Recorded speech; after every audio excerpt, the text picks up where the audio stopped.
लक्ष्मी का अपने घर में पूरा दबदबा था। हिटलर की तरह वो सारा काम अपने पति और बेटे से करवाती।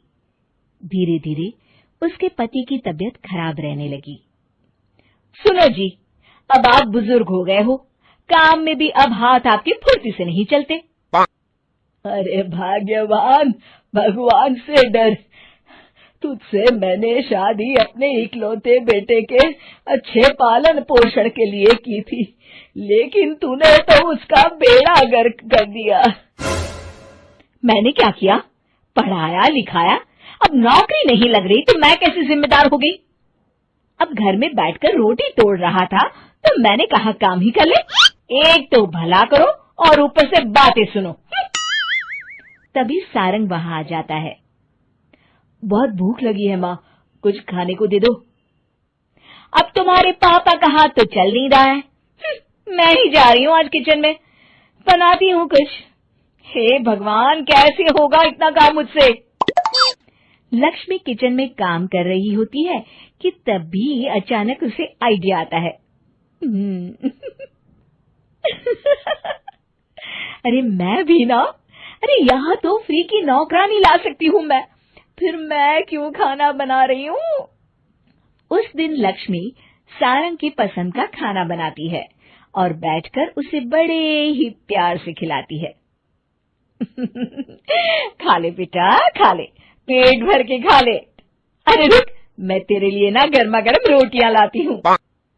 सारंग और उसके पिता एक दूसरे की ओर बड़े ही हैरानी से देखते हैं। बेटा सारंग, जरूर दाल में कुछ काला है, वरना ये औरत तो हमें बासी खाना भी सुकून से ना खाने दे।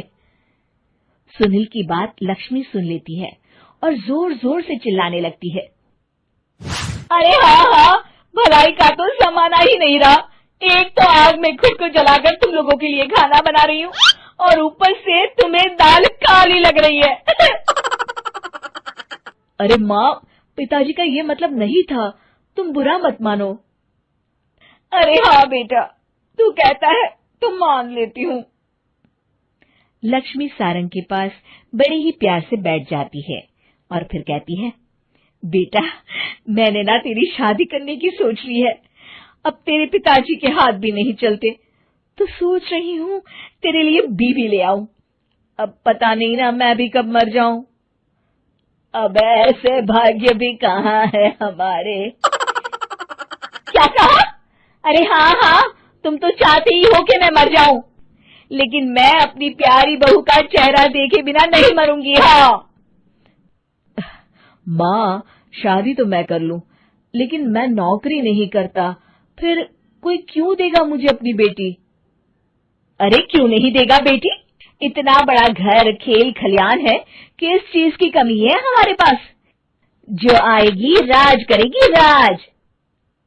हम तो ना कर पाए राज, ये बोलो कि एक और नौकर तुम्हारे पास आ जाएगा। मैं कहती हूँ चुप हो जाओ। अरे खुद के घर का खाना बनाएगी तो क्या नौकरानी हो जाएगी? अब तुमसे तो किचन का काम होता नहीं, तो कोई तो करेगा ना। ठीक है माँ, तुम जैसा सही समझो बस।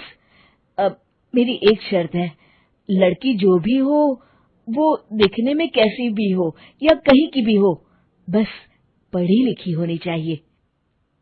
अरे हाँ, ला देंगे पढ़ी लिखी बेटा, मैंने कौन सा काम करवाना है उससे। हाँ।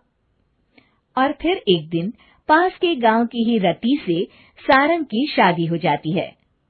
रति दिखने में बहुत ही सुंदर थी, साथ ही साथ काफी पढ़ी लिखी थी। रति को लक्ष्मी के सौतेले होने की बात पता नहीं थी। शुरू में जब रति ने सारंग को घर का काम करते देखा तो हैरान रह गई।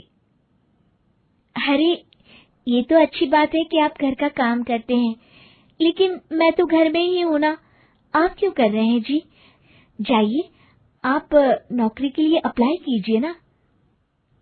तभी लक्ष्मी वहां आ जाती है। अरे रति बहू, करने दे उसे काम। और हाँ, मेरे घर के कुछ नियम है, कायदे हैं, यहाँ बीच में ना ही बोलो तो तुम्हारे लिए अच्छा होगा।